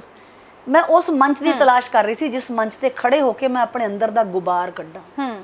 ਬਿਲਕੁਲ। ਔਰ ਦੇਖੋ ਤੁਸੀਂ ਸੁਪਨਿਆਂ ਦੀ ਗੱਲ ਕੀਤੀ ਹੈ ਨਾ ਕੁੜੀਆਂ ਦੀ, ਜ਼ਿਆਦਾਤਰ ਆਪਾਂ ਇਹ ਦੇਖਿਆ ਜਾਂਦਾ ਹੈ ਕਿ ਕੁੜੀ ਨੂੰ ਵਿਆਹ ਤੋਂ ਪਹਿਲਾਂ ਕਿਹਾ ਜਾਂਦਾ ਕੋਈ ਨਹੀਂ, ਜਿਹੜੇ ਤੇਰੇ ਸੁਪਨੇ ਆ, ਜਿਹੜੇ ਤੇਰੇ ਖੁਆਬ ਹੈ, ਸਹੁਰੇ ਘਰ ਜਾ ਕੇ ਪੂਰੇ ਕਰੀ। ਤੇ ਜਦੋਂ ਸਹੁਰੇ ਘਰ ਚਲੀ ਜਾਂਦੀ ਹੈ ਤਾਂ ਉਹਨੂੰ ਕਿਹਾ ਜਾਂਦਾ ਕਿ ਤੂੰ ਪੇਕੇ ਘਰ ਆਪਦੇ ਵਾਲੇ ਸੁਪਨੇ ਕਿਉਂ ਨਹੀਂ ਪੂਰੇ ਕੀਤੇ, ਹੈ ਨਾ। ਪਰ ਤੁਸੀਂ ਆਪਣੇ ਜਿਹੜੇ ਸੁਪਨੇ ਪੂਰਾ ਕਰਨ ਲਈ ਤੁਸੀਂ ਵਿਆਹ ਦੀ ਗੱਲ ਕੀਤੀ ਹੈ ਨਾ, ਕਿ ਤੁਸੀਂ ਮੈਰਿਜ ਵੀ ਨਹੀਂ ਕਰਵਾਈ ਜੀ। ਕੀ ਤੁਹਾਨੂੰ ਜਿਹੜਾ ਸਾਡਾ ਸਮਾਜ ਹੈ, ਕਿਉਂਕਿ ਉਹਦੇ 'ਚ ਕਿਹਾ ਜਾਂਦਾ ਕਿ ਲੜਕੀ ਲਈ ਇੱਕ ਮਰਦ ਦਾ ਸਹਾਰਾ ਹੋਣਾ ਬਹੁਤ ਜ਼ਰੂਰੀ ਹੈ, ਉਹਨੂੰ ਜ਼ਿੰਦਗੀ 'ਚ ਸਰਵਾਈਵ ਕਰਨ ਲਈ ਕਿਸੇ ਮਰਦ ਦਾ ਸਾਥ ਮਿਲਣਾ ਜ਼ਰੂਰੀ ਹੈ ਨਾ। ਕੀ ਤੁਹਾਨੂੰ ਜਿਹੜਾ ਤੁਹਾਡੇ ਆਸੇ-ਪਾਸੇ ਦਾ ਜਿਹੜਾ ਤੁਹਾਡਾ ਸਮਾਜਿਕ ਦਾਇਰਾ ਸੀਗਾ ਜਾਂ ਤੁਹਾਡੇ ਪੇਰੈਂਟਸ ਸੀਗੇ, ਉਹਨਾਂ ਦੇ ਵਿਰੋਧ ਦਾ ਸਾਹਮਣਾ ਕਰਨਾ ਪਿਆ? ਔਰ ਕਿਉਂ ਤੁਸੀਂ ਇਹ ਡਿਸੀਜਨ ਲਿਆ ਕਿ ਤੁਸੀਂ ਵਿਆਹ ਜਿਹੜਾ ਉਹ ਨਹੀਂ ਕਰਾਉਣਾ? ਦੇਖੋ, ਪਹਿਲਾ ਸਵਾਲ ਦਾ ਜਵਾਬ ਦਿੰਦੇ ਹਾਂ ਕਿ ਮੈਂ ਵਿਆਹ ਨਾ ਕਰਾਉਣ ਦਾ ਡਿਸੀਜਨ ਇਸ ਲਈ ਲਿਆ ਸੀ ਕਿਉਂਕਿ ਮੇਰੇ ਘਰ ਵਿੱਚ ਮੈਂ ਵਿਆਹ ਦੇ ਕੋਈ ਬਹੁਤੇ ਚੰਗੇ ਨਤੀਜੇ ਦੇਖੇ ਨਹੀਂ ਸੀ। ਮੇਰੇ ਲਈ ਵਿਆਹ ਇੱਕ ਬਹੁਤ ਖੂਬਸੂਰਤ ਸੰਸਥਾ ਨਹੀਂ ਸੀ। ਘਰ ਦਾ ਸੁਪਨਾ ਜ਼ਰੂਰ ਸੀ ਕਿ ਮੇਰਾ ਆਪਣਾ ਘਰ ਹੋਵੇ ਜੀ, ਪਰ ਉਹਦੇ ਵਿੱਚ ਪਤੀ ਕਿਹਾ ਜਾ ਹੋਵੇ, ਇਹ ਸੁਪਨਾ ਲੈਣਾ ਮੈਂ ਬਹੁਤ ਪਹਿਲਾਂ ਹੀ ਛੱਡਤਾ ਸੀਗਾ। ਬਚਪਨ ਤੋਂ ਹੀ ਕਹਿੰਦੀ ਸੀ ਮੈਂ ਵਿਆਹ ਨਹੀਂ ਕਰਾਉਣਾ ਹੈ। ਤੇ ਸੰਘਰਸ਼ ਜਿਹੜਾ ਕਹਿੰਦੇ ਆ, ਜਦੋਂ ਕਿਸੇ ਬੱਚੇ ਦੇ ਬੱਚੀ ਘਰ 'ਚ ਵੱਡੀ ਹੁੰਦੀ ਹੈ, ਮੇਰਾ ਛੋਟਾ ਭਰਾ ਵੀ ਹੈ 5 ਸਾਲ ਛੋਟਾ, ਤੇ ਉਹਦੇ ਪੇਰੈਂਟਸ ਵਰਕਿੰਗ ਹੁੰਦੇ ਨੇ, ਤਾਂ ਉਸ ਬੱਚੀ ਨੂੰ ਸਾਰੇ ਕੰਮ ਕਰਨੇ ਪੈਣੇ ਆ। ਬਿਲਕੁਲ। ਸਾਈਕਲ ਤੇ ਕਣਕ ਦੀ ਬੋਰੀ ਰੱਖ ਕੇ, ਸੈਂਟਰ ਤੋਂ ਜਾ ਕੇ ਸਿਲੰਡਰ ਭਰਵਾਉਣਾ, ਬਿਜਲੀ ਬਿੱਲ ਦੀਆਂ ਲਾਈਨਾਂ 'ਚ ਲੱਗਣਾ, ਜਿੱਥੇ ਜਿੱਥੇ ਵੀ ਜਿਹੜੇ ਕੰਮ ਵੀ ਬੰਦੇ ਕਰਦੇ ਸੀ ਉਹ ਸਾਰੇ ਕੰਮ ਮੈਨੂੰ ਕਰਨੇ ਪਏ। ਸੋ ਮੈਨੂੰ ਕਦੇ ਇਸ ਕਿਸਮ ਦੇ ਸਹਾਰੇ ਦੀ ਸਪੋਰਟ ਦੀ ਲੋੜ ਨਹੀਂ ਪਈ ਵੀ ਆਹ ਕੰਮ ਕਰਨ ਵਾਸਤੇ ਮੈਨੂੰ ਕੋਈ ਹੈਲਪਿੰਗ ਹੈਂਡ ਮਿਲ ਜੂਗਾ। ਤੇ ਦੂਸਰੀ ਗੱਲ ਇਹ, ਸਕਾਲਰਸ਼ਿਪ ਨਾਲ ਮੈਂ ਆਪਣੀ ਫੀਸ ਭਰਦੀ ਰਹੀ ਕਿਉਂਕਿ ਯਾਰ ਮੇਰਾ ਤੈਅ ਸੀਗਾ ਕਿ ਮੈਂ ਪੜ੍ਹਨਾ ਆਪਣੇ ਪੈਸਿਆਂ ਨਾਲ ਹੈ। ਮੇਰੇ ਮਾਂ-ਬਾਪ ਮੇਰੇ ਤੇ ਹੱਸਦੇ ਹੁੰਦੇ ਸੀ ਵੀ ਲੈ ਲਾ ਸਭ ਤੋਂ 50 ਪੈਸੇ ਦਾ ਫੀਸ ਹੈ ਤੇਰੀ, ਮੈਂ ਸਰਕਾਰੀ ਸਕੂਲਾਂ 'ਚ ਪੜ੍ਹੀ ਹਾਂ। ਮੈਂ ਕਹਿੰਦੀ ਸੀ ਨਾ, ਮੇਰਾ ਸਕਾਲਰਸ਼ਿਪ ਹੈਗਾ। ਮੈਂ ਇੰਨੀ ਜ਼ਿੱਦੀ ਸੀ ਕਿ ਮੈਂ ਰੱਦੀ ਦੇ ਲਿਫਾਫੇ ਬਣਾ ਕੇ ਇੱਕ ਦੁਕਾਨ ਤੇ ਵੇਚ ਆਉਂਦੀ ਸੀ ਤੇ ਉਹਦੇ ਪਿੱਛੋਂ ਜਿਹੜੇ ਮੈਨੂੰ 1.5 ਰੁਪਏ ਮਿਲਦਾ ਸੀ ਉਸ ਬੰਡਲ ਦਾ, ਉਹਦੇ 'ਚੋਂ ਆਪਣੀ ਫੀਸ ਭਰਦੀ ਸੀ। ਅੱਛਾ ਜੀ। ਮੈਂ ਆਪਣੇ ਫਾਦਰ ਨੂੰ ਕਹਿੰਦੀ ਹੁੰਦੀ ਸੀ ਕਿ ਮਤਲਬ ਇੱਕ ਦਿਨ ਐਸਾ ਆਊਗਾ ਕਿ ਤੁਸੀਂ ਮੇਰੇ ਨਾਮ ਨਾਲ ਜਾਣੇ ਜਾਓਗੇ। ਬਿਲਕੁਲ ਜੀ। ਉਹ ਕਹਿੰਦੇ ਸੀ ਤੂੰ ਕਰਨਾ ਕੀ ਹੈ? ਮੈਂ ਕਹਿੰਦੀ ਸੀ ਹਾਲੇ ਮੈਨੂੰ ਪਤਾ ਨਹੀਂ, ਲੇਕਿਨ ਮੈਨੂੰ ਇਹ ਜ਼ਰੂਰ ਤੈਅ ਹੈ ਕਿ ਜਿਹੜੀ ਜ਼ਿੰਦਗੀ ਤੁਸੀਂ ਮੈਨੂੰ ਦੇਣਾ ਚਾਹੁੰਦੇ ਆ, ਜਿਹੜੀ ਜ਼ਿੰਦਗੀ ਤੁਸੀਂ ਜੀ ਰਹੇ ਆ, ਐਟਲੀਸਟ ਮੈਂ ਇਹ ਜ਼ਿੰਦਗੀ ਨਹੀਂ ਜੀਣੀ। ਮੈਨੂੰ ਲੱਗਦਾ ਮੇਰੇ ਅੰਦਰ ਬਹੁਤ ਕੁਝ ਹੈ ਜਿਹੜਾ ਮੈਂ ਸਮਾਜ ਨੂੰ ਦੇਣਾ, ਉਹ ਮੈਂ ਕਦ ਕਿਵੇਂ ਕਿੱਥੇ ਦੇਣਾ, ਉਹਦੇ ਰਸਤੇ ਹਲੇ ਬਣਨੇ ਆ। ਉਹ ਲੈਟ ਮੀ ਗੋ ਜੀ। ਐ ਕਿਵੇਂ ਹੋਊਗਾ, ਸਾਡੀ ਇੱਕੋ ਕੁੜੀ ਹੈ, ਸਾਡੀ ਦੇਲੀ ਕੁਆਰੀ ਰਹਿ ਜੂਗੀ, ਲੋਕ ਕੀ ਕਹਿਣਗੇ। ਮੈਂ ਫਿਰ ਇੱਕ ਦਿਨ ਉਹਨੂੰ ਬਿਠਾਇਆ, ਮੈਂ ਉਹਨਾਂ ਨੂੰ ਕਿਹਾ ਕਿ ਕੁਰਬਾਨੀ ਕਿਸੇ ਇੱਕ ਨੂੰ ਦੇਣੀ ਪੈਣੀ ਹੈ, ਜਾਂ ਤੁਸੀਂ ਦਿਓ ਜਾਂ ਮੈਂ ਦੇਵਾਂ। ਤੁਹਾਡੀ ਕੁਰਬਾਨੀ, ਤੁਸੀਂ ਕੁਰਬਾਨੀ ਦਿਓਗੇ ਤਾਂ ਉਹਦੇ ਵਿੱਚ ਫਾਇਦਾ ਮੇਰਾ ਹੋਊਗਾ ਕਿ ਤੁਸੀਂ ਆਪਣੀ ਧੀ ਨੂੰ ਹਮੇਸ਼ਾ ਲਈ ਇੱਕ ਖੁਸ਼ੀ ਦੇਤੀ। ਜੇ ਮੈਂ ਕੁਰਬਾਨੀ ਦਿੰਨੀ ਹੈ ਤਾਂ ਹੋ ਸਕਦਾ ਜਿਸ ਸੰਸਥਾ ਲਈ ਮੈਂ ਤਿਆਰ ਨਾ ਹੋਵਾਂ ਤਾਂ ਉਸ ਘਰ ਨੂੰ ਜਾ ਕੇ ਮੈਂ ਦਊਂਗੀ ਕੀ? ਬਿਲਕੁਲ।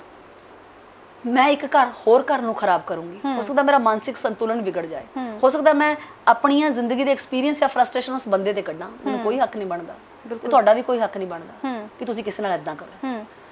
ਮੇਰੇ ਪੇਰੈਂਟਸ ਨੇ ਮੇਰੇ ਨਾਲ ਇੱਕ ਚੀਟਿੰਗ ਕੀਤੀ। ਅੱਛਾ ਜੀ। ਉਹਨਾਂ ਨੇ ਮੇਰਾ ਇੱਕ ਰਿਸ਼ਤਾ ਪੱਕਾ ਕਰਤਾ।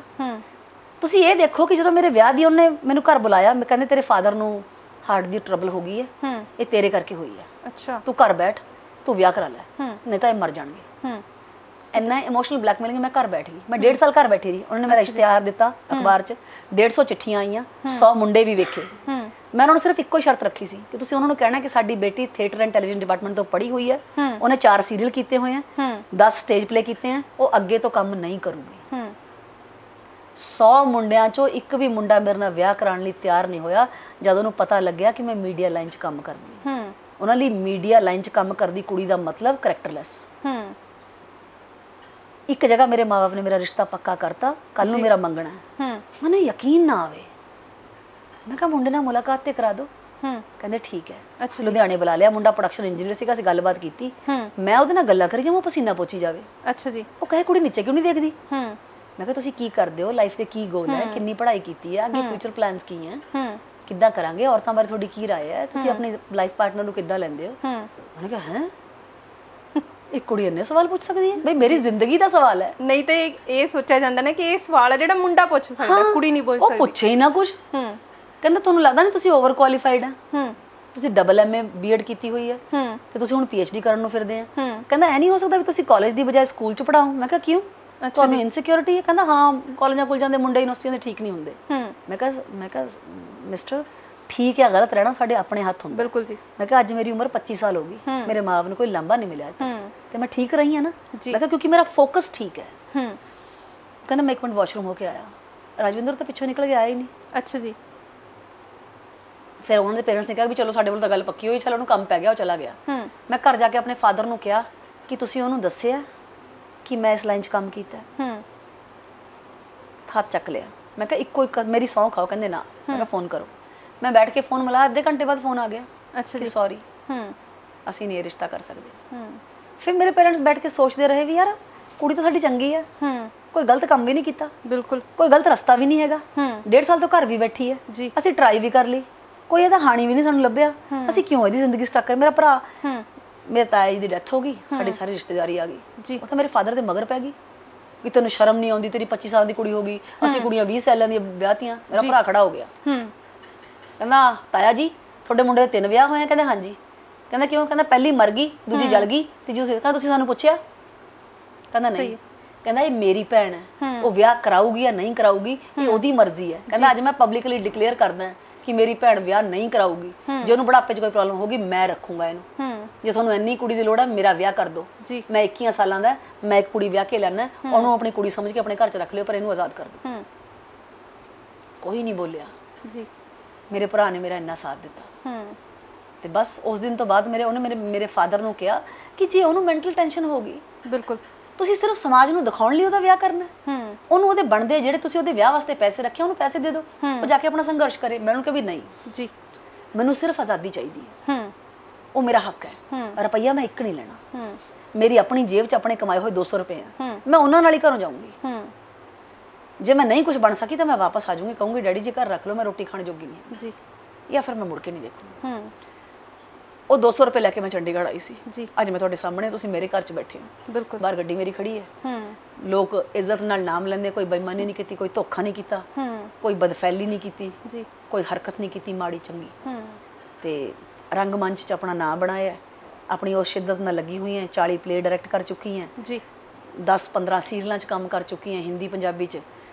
ਪਿਛਲੇ 2 ਸਾਲਾਂ 'ਚ 5-7 ਫਿਲਮਾਂ ਜਿਹੜੀਆਂ ਦੁਬਾਰਾ ਤੋਂ ਸਰਗਰਮ ਹੋਈਆਂ, ਫਿਲਮਾਂ ਕਰ ਚੁੱਕੀ ਹੈ। ਬਾਲ ਰੱਖ ਲੈ ਨਾ, ਬਾਲ ਰਖਵਾਏ ਮੈਨੂੰ ਢਿੱਲੋਂ ਨੇ ਕਹਿ ਕੇ ਮੈਨੂੰ ਵੀ ਪੰਜਾਬੀ ਰੋਲ ਕਰਾਉਣੇ ਆ, ਬਾਲ ਰੱਖਣੇ ਜ਼ਰੂਰੀ ਹੈ। ਬਿਲਕੁਲ ਇਸ ਟਾਈਮ ਜ਼ੀ ਟੀਵੀ ਤੇ ਐਜ਼ ਅ ਕੰਸਲਟੈਂਟ ਜੌਬ ਕਰ ਰਹੀ ਹਾਂ, ਲੈਂਗੁਏਜ ਦੇਖਦੀ ਹਾਂ ਪੰਜਾਬੀ ਜੀ, ਤੇ ਆਪਣਾ ਇੱਕ ਛੋਟਾ ਜਿਹਾ ਸਟੂਡੀਓ ਚਲਾਉਂਦੀ ਹਾਂ, ਸਾਹਮਣੇ ਤੁਹਾਡੇ ਬੱਚੇ ਤੁਸੀਂ ਦੇਖ ਹੀ ਲਿਆ ਮਿਲ ਰਹੇ ਹੋ ਜੀ। ਆਉਣ ਵਾਲੀ ਇੰਡਸਟਰੀ ਵਾਸਤੇ ਐਕਟਰਸ ਟ੍ਰੇਨ ਕਰ ਰਹੀ ਹਾਂ, ਪਰ ਪਹਿਲਾਂ ਉਹਨਾਂ ਨੂੰ ਇਨਸਾਨ ਬਣਾ ਰਹੀ ਹਾਂ, ਕਿਉਂਕਿ ਜੇ ਇੱਕ ਐਕਟਰ ਮਨੁੱਖ ਨਹੀਂ ਹੋਊਗਾ, ਹਮੇਸ਼ਾ ਐਕਟਰ ਜਦੋਂ ਕਿਤੇ ਖੜਾ ਹੋ ਕੇ ਕੋਈ ਸਟੇਟਮੈਂਟ ਦਿੰਦਾ, ਕੋਈ ਕੰਮ ਕਰਦਾ ਤਾਂ ਸਾਰੀ ਦੁਨੀਆ ਉਹਨੂੰ ਦੇਖਦੀ ਹੈ, ਉਹ ਤੋਂ ਪ੍ਰੇਰਨਾ ਲੈਂਦੀ ਹੈ। ਬਿਲਕੁਲ ਸਿਨੇਮਾ ਜਾਂ ਮੀਡੀਆ ਇੱਕ ਐਡੀ ਵੱਡੀ ਲਾਈਨ ਹੈ ਜਿਹੜੀ ਲੋਕਾਂ ਨੂੰ ਪ੍ਰੇਰਿਤ ਕਰਦੀ ਹੈ ਲਾਰਜ ਲੈਵਲ ਤੇ। ਜੇ ਇਹੀ ਅੰਦਰੋਂ ਚੰਗੇ ਇਨਸਾਨ ਨਹੀਂ ਹੋਣਗੇ, ਇਹ ਸਾਡੀ ਆਉਣ ਵਾਲੀ ਪੀੜ੍ਹੀ ਹੈ, ਬਿਲਕੁਲ ਇਹਨਾਂ ਦਾ ਸੰਵੇਦਨਸ਼ੀਲ ਹੋਣਾ ਬਹੁਤ ਜ਼ਰੂਰੀ ਹੈ ਰਾਜਵਿੰਦਰ। ਸੋ ਮੈਂ ਸੰਵੇਦਨਸ਼ੀਲ ਐਕਟਰ ਪੈਦਾ ਕਰਨ ਦੀ ਕੋਸ਼ਿਸ਼ ਕਰ ਰਹੀ ਹਾਂ, ਸਿਰਫ ਐਕਟਰ ਨਹੀਂ, ਇਹਨਾਂ ਨੂੰ ਰਾਹ ਵੀ ਦਿਖਾਉਣੀ ਹੈ, ਇਹਨਾਂ ਨੂੰ ਮਾਂ ਦੀ ਤਰ੍ਹਾਂ ਝਿੜਕਾਂ ਵੀ ਦਿੰਦੀ ਹਾਂ, ਟੀਚਰ ਦੀ ਤਰ੍ਹਾਂ ਗਾਲਾਂ ਵੀ ਕੱਢਦੀ ਹਾਂ, ਥੱਪੜ ਵੀ ਲਾਉਂਦੀ ਹਾਂ ਤੇ ਟੋਕਦੀ ਵੀ ਹਾਂ, ਕਿਉਂਕਿ ਆਪਣੇ ਘਰਾਂ ਤੋਂ ਬਹੁਤ ਦੂਰ ਦੂਰ ਤੋਂ ਆਏ ਹੋਏ ਨੇ, ਨੇੜੇ ਪੀਜੀਆਂ 'ਚ ਰਹਿ ਰਹੇ ਨੇ, ਕਦੇ ਕਦਾਈ ਰੋਟੀ ਪਾਣੀ ਵੀ ਖਵਾ ਦਿੰਦੇ ਹਾਂ, ਜੇ ਕੋਈ ਬਿਮਾਰ ਠਮਾਰ ਹੋਵੇ ਉਹਦਾ ਹਾਲ ਚਾਲ ਵੀ ਪੁੱਛ ਲੈਂਦੀ ਹਾਂ, ਪਰ ਸਟ੍ਰਿਕਟ ਰਹਿੰਦੀ ਹਾਂ ਤੇ ਇਹਨਾਂ ਨੂੰ ਘੋਖਦੀ ਹਾਂ, ਦੇਖਦੀ ਹਾਂ ਤੇ ਕਹਿੰਦੀ ਹਾਂ ਕਿ ਘਰੋਂ ਦੂਰ ਮੈਂ ਤੁਹਾਡੀ ਮਾਂ ਵੀ ਹਾਂ ਇੱਕ। ਹਾਂਜੀ, ਡਰਦੇ ਵੀ ਨੇ ਤੇ ਪਿਆਰ ਵੀ ਕਰਦੇ ਨੇ, ਤੇ ਮੈਨੂੰ ਇਹ ਲੱਗਦਾ ਕਿ ਮੈਨੂੰ ਕੋਈ ਅਫਸੋਸ ਨਹੀਂ ਹੁੰਦਾ ਕਿ ਮੇਰਾ ਪਰਿਵਾਰ ਕਿਹੜਾ ਹੈ ਜਾਂ ਕੋਈ ਹੁੰਦਾ। 2 ਆਪਦੇ ਬੱਚੇ ਪੈਦਾ ਕਰਕੇ ਉਹਨਾਂ ਲਈ ਸਾਰੀ ਜ਼ਿੰਦਗੀ ਲਾ ਦੇਣਾ ਮੈਨੂੰ ਲੱਗਦਾ ਬਹੁਤ ਸੌਖਾ ਹੁੰਦਾ। ਔਰ ਤੁਹਾਡੇ ਨਾਲ ਜਿਵੇਂ ਤੁਸੀਂ ਰੰਗਮੰਚ ਦੀ ਗੱਲ ਕੀਤੀ, ਰੰਗਮੰਚ ਦੀ ਵੀ ਗੱਲ ਕਰਾਂਗੇ, ਔਰ ਤੁਸੀਂ ਇਹ ਵੀ ਗੱਲ ਕੀਤੀ ਕਿ ਕੁੜੀਆਂ ਨੂੰ ਮਤਲਬ ਇਸ ਲਾਈਨ 'ਚ ਆਉਣਾ ਅਜੇ ਵੀ ਕਹਿਣ ਨੂੰ ਤਾਂ ਕਿਹਾ ਜਾਂਦਾ ਕਿ ਔਰਤ ਹੈ ਜਿਹੜੀ ਆਜ਼ਾਦ ਹੋ ਚੁੱਕੀ ਹੈ, ਕਿਤੇ ਨਾ ਕਿਤੇ ਗਲਤ ਸਮਝਿਆ ਜਾਂਦਾ, ਕਿਉਂ? ਇਹਦਾ ਕਾਰਨ ਜਾਣਾਂਗੇ, ਪਰ ਹੁਣ ਸਮਾਂ ਹੋ ਗਿਆ ਛੋਟੇ ਜਿਹੇ ਬ੍ਰੇਕ ਦਾ। ਪ੍ਰੋਗਰਾਮ ਨੂੰ ਇਸੇ ਤਰ੍ਹਾਂ ਜਾਰੀ ਰੱਖਾਂਗੇ, ਪਰ ਮਿਲਦੇ ਹਾਂ ਇਸ ਬ੍ਰੇਕ ਤੋਂ ਬਾਅਦ।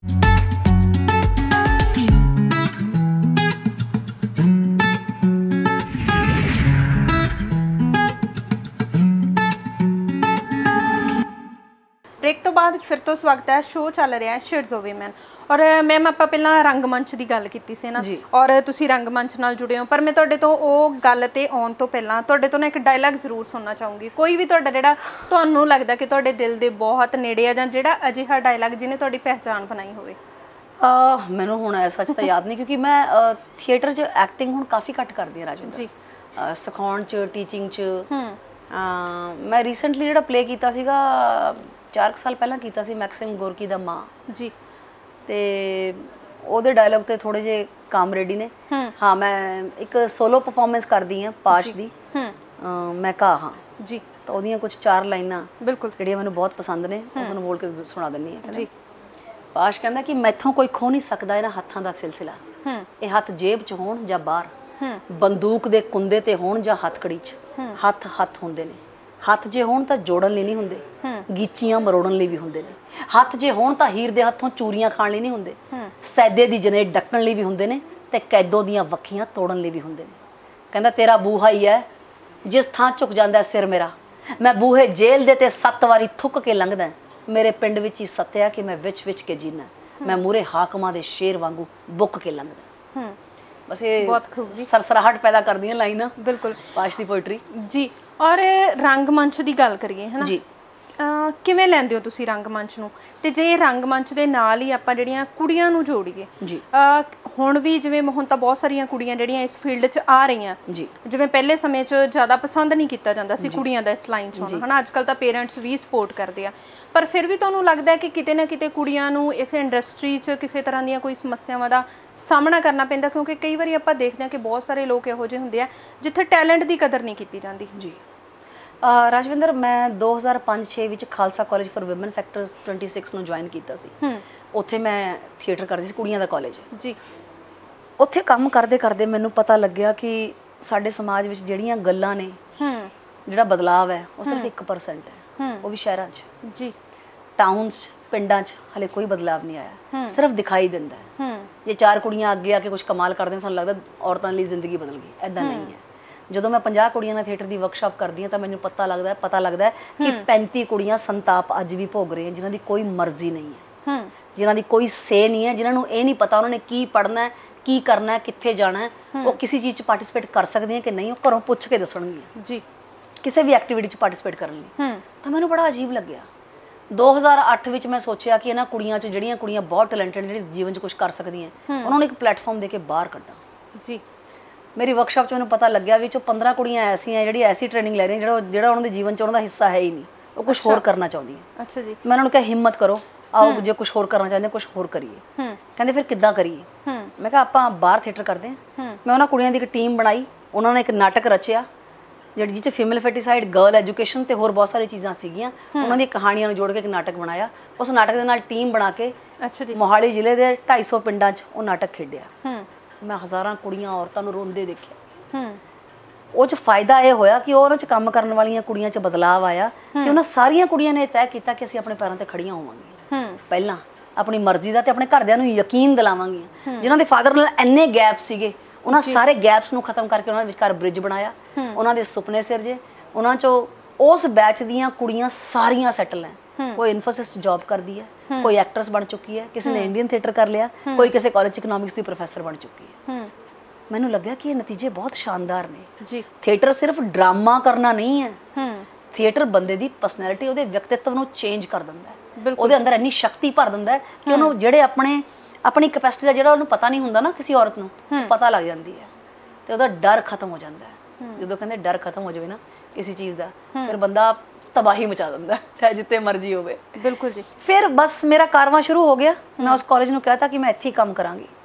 ਫਿਰ 15 ਸਾਲ ਵਿੱਚ 12 ਸਾਲ ਉਹ ਕਾਲਜ ਦੇ ਬੱਚੇ ਫਸਟ ਆਏ ਤੇ ਬੱਚੇ ਪੜ੍ਹਦੇ ਨੇ, ਕਿਸੇ ਦੇ ਫਾਦਰ ਸਬਜ਼ੀ ਦੀ ਰੇਹੜੀ ਲਾਉਂਦੇ ਨੇ, ਕੋਈ ਪੱਲੇਦਾਰ ਨੇ, ਕੋਈ 17 ਸੈਕਟਰ 'ਚ ਮੰਮੀ ਫਰੂਟ ਵੇਚਦੀ ਹੈ, ਲੇਕਿਨ ਸੁਪਨੇ ਬਹੁਤ ਆ ਅੱਖਾਂ 'ਚ, ਪੂਰੇ ਕਰਨ ਦੇ ਰਸਤੇ ਨਹੀਂ ਪਤਾ ਜੀ। ਬਸ ਰੱਬ ਨੇ ਮੈਨੂੰ ਜ਼ਰੀਆ ਬਣਾ ਕੇ ਭੇਜਤਾ ਉਸ ਕਾਲਜ ਵਿੱਚ ਕਿ ਤੂੰ ਇਹਨਾਂ ਦੇ ਸੁਪਨੇ ਪੂਰੇ ਕਰਨੇ ਆ। ਤੇ ਮੈਂ ਉਹਨਾਂ ਕੁੜੀਆਂ ਦੇ ਨਾਲ ਕੰਮ ਕਰਨਾ ਸ਼ੁਰੂ ਕੀਤਾ। ਸਾਡੀ ਅਸੀਂ ਕੁਝ ਦੇ ਪੇਰੈਂਟਸ ਆਏ, ਕਹਿੰਦੇ ਅਸੀਂ ਮੁੰਡਿਆਂ ਨਾਲ ਨਹੀਂ ਕੰਮ ਕਰ ਦੇਣਾ। ਮੈਂ ਫਿਰ ਕਿਹਾ ਵੀ ਕੀ ਕੀਤਾ ਜਾਵੇ? ਮੈਂ ਕਿਹਾ ਜੇ ਯੂਥ ਫੈਸਟੀਵਲ ਦੇ ਡਰਾਮੇ 'ਚ ਕੁੜੀਆਂ ਸਾਰੇ ਕੁੜੀਆਂ ਦੇ ਰੋਲ ਅਦਾ ਕਰ ਸਕਦੀਆਂ ਤੇ ਬਾਹਰ ਕਿਉਂ ਨਹੀਂ? ਬਿਲਕੁਲ, ਆਓ ਇੱਕ ਵਿਧਾ ਬਣਾਈਏ। 2008 ਵਿੱਚ ਮੈਂ ਆਪਣੇ ਗਰੁੱਪ ਦੀ ਕੈਸੀ ਵਿਧਾ ਬਣਾਈ ਕਿ 2 ਮੁੰਡੇ ਰੋਲ ਕਰ ਰਹੇ ਸੀ, ਉਹ ਸਾਨੂੰ ਡਿਚ ਕਰਕੇ ਆਏ ਨਹੀਂ ਤੇ ਸ਼ੋਅ ਦੀ ਡੇਟ ਮੁਕਰਰ ਸੀਗੀ। 2 ਕੁੜੀਆਂ ਜਿਹੜੇ ਉਹਨਾਂ ਦੀ ਪ੍ਰੋਕਸੀ ਕਰਦੇ ਰਹੇ ਅਸਲ 'ਚ, ਉਹਨਾਂ ਨੇ ਕਿਹਾ ਅਸੀਂ ਉਹ ਸ਼ੋਅ ਕਰਾਂਗੇ। ਜਦੋਂ ਸ਼ੋਅ ਹੋਇਆ ਹਾਹਾਕਾਰ ਮਚ ਗਈ, ਆਹ ਕੀ ਹੈ, ਐਂ ਵੀ ਹੋ ਸਕਦਾ? ਸਾਡੀ ਜਰਨੀ ਸ਼ੁਰੂ ਹੋ ਗਈ। ਉਹ ਕੁੜੀਆਂ ਜਿਨ੍ਹਾਂ ਦੇ ਘਰ ਦੇ ਬਾਹਰ ਮੁੰਡਿਆਂ ਨਾਲ ਕੰਮ ਨਹੀਂ ਸੀ ਕਰਨ ਦਿੰਦੇ, ਦੇਖੋ ਬਾਹਰ ਮੁੰਡਿਆਂ ਨਾਲ ਥੀਏਟਰ 'ਚ ਕੰਮ ਨਹੀਂ ਕਰਨਾ ਇਹ ਕਹਿੰਦੇ ਹੁੰਦੇ ਸੀਗੇ ਜੀ, ਉਹਨਾਂ ਸਾਰੀਆਂ ਕੁੜੀਆਂ ਨੂੰ ਥੀਏਟਰ ਕਰਨ ਦੀ ਇਜਾਜ਼ਤ ਮਿਲ ਗਈ ਜਦੋਂ ਪਤਾ ਲੱਗ ਗਿਆ ਵੀ ਸਾਰੀਆਂ ਆਲ ਔਮਨ ਕਰੂ ਹੈ, ਕੋਈ ਟੈਨਸ਼ਨ ਨਹੀਂ। ਉਹ ਪਹਿਲੇ ਗਰੁੱਪ ਨੇ ਮੇਰੇ ਨਾਲ 4 ਸਾਲ ਕੰਮ ਕੀਤਾ, 2008 ਤੋਂ ਲੈ ਕੇ 2013 ਤੱਕ, 5 ਸਾਲ ਤੱਕ। ਤੇ ਸਾਡੀ ਇੱਕ ਪਹਿਚਾਣ ਬਣ ਗਈ ਵੀ ਇਹ ਤਾਂ ਮੁੰਡਿਆਂ ਨਾਲ ਕੰਮ ਹੀ ਨਹੀਂ ਕਰਦੀ, ਇਹ ਤਾਂ ਸਿਰਫ ਕੁੜੀਆਂ ਨੂੰ ਸਿਖਾਉਂਦੀ ਹੈ, ਉਹਨਾਂ ਨੂੰ ਟ੍ਰੇਨ ਕਰਦੀ ਹੈ, ਉਹਨਾਂ ਤੋਂ ਕੰਮ ਕਰਾਉਂਦੀ ਜੀ। ਸ਼ਾਇਦ ਮੈਂ ਕਿਤੇ ਬਾਇਸਡ ਵੀ ਸੀ ਇਸ ਗੱਲ ਨੂੰ ਲੈ ਕੇ ਕਿ ਤੁਹਾਨੂੰ ਤਾਂ ਕਿਤੇ ਵੀ ਜਾਣ ਦੀ ਆਜ਼ਾਦੀ, ਕੁਝ ਵੀ ਕਰ ਸਕਦੀ ਹੈ ਤੁਹਾਡੇ ਅੰਦਰ, ਤੁਹਾਨੂੰ ਤਾਂ ਕੋਈ ਰੋਕ ਟੋਕ ਹੀ ਨਹੀਂ ਹੈ। ਰਸਤੇ ਤਾਂ ਇਹਨਾਂ ਦੀ ਜਾਨ ਨੂੰ ਵੱਟੇ ਹੋਏ ਆ ਬਿਲਕੁਲ, ਜਿਹੜੇ ਮੈਂ ਠੀਕ ਕਰਨੇ ਆ। ਖੈਰ ਵਕਤ ਦੇ ਨਾਲ ਨਾਲ ਚੀਜ਼ਾਂ ਬਦਲੀਆਂ। ਹੁਣ ਮੈਨੂੰ ਉਸ ਕਾਲਜ 'ਚ ਕੰਮ ਕਰਦੇ ਹੋਏ ਵੀ 18 ਸਾਲ ਹੋ ਗਏ ਜੀ। ਉਸ 18 ਸਾਲ ਵਿੱਚ ਬਹੁਤ ਕੁੜੀਆਂ ਨੇ ਬਹੁਤ ਕਮਾਲ ਕੀਤਾ, ਲੇਕਿਨ ਤੁਸੀਂ ਇਹ ਨਹੀਂ ਕਹਿ ਸਕਦੇ ਬਦਲਾਵ ਸਿਰਫ 5% ਹੈ, 5%। ਕਿਤੇ ਨਾ ਕਿਤੇ ਕਹਿ ਲਓ ਕਿ ਇਹ ਗੱਲਾਂ ਜਿਹੜੀਆਂ ਭਾਸ਼ਣਾਂ ਤੱਕ ਹੀ ਸੀਮਤ ਹੈ। ਜਿਵੇਂ ਔਰਤ ਕਿਹਾ ਜਾਂਦਾ ਕਿ ਮਰਦ ਦੇ ਬਰਾਬਰ ਹੋ ਚੁੱਕੀ ਹੈ, ਉਹਨੂੰ ਸਾਰੀ ਜਿਹੜੀ ਆਜ਼ਾਦੀ ਮਿਲ ਚੁੱਕੀ ਆ, ਪਰ ਅੱਜ ਵੀ ਮੈਨੂੰ ਲੱਗਦਾ ਕਿ ਔਰਤ ਨੂੰ ਆਪਣੇ ਅਧਿਕਾਰਾਂ ਲਈ ਲੜਨਾ ਪੈ ਰਿਹਾ। ਪੈਟਰੀਆਰਕੀ ਤੋੜਨੀ, ਪਿਤਰੀ ਸੱਤਾ ਤੋੜਨੀ ਇੰਨੀ ਸੌਖੀ ਨਹੀਂ ਹੈ। ਬਿਲਕੁਲ ਜੀ। ਇਹ ਸਾਡਾ ਮਰਦ ਪ੍ਰਧਾਨ ਸਮਾਜ ਹੈ ਸੀ।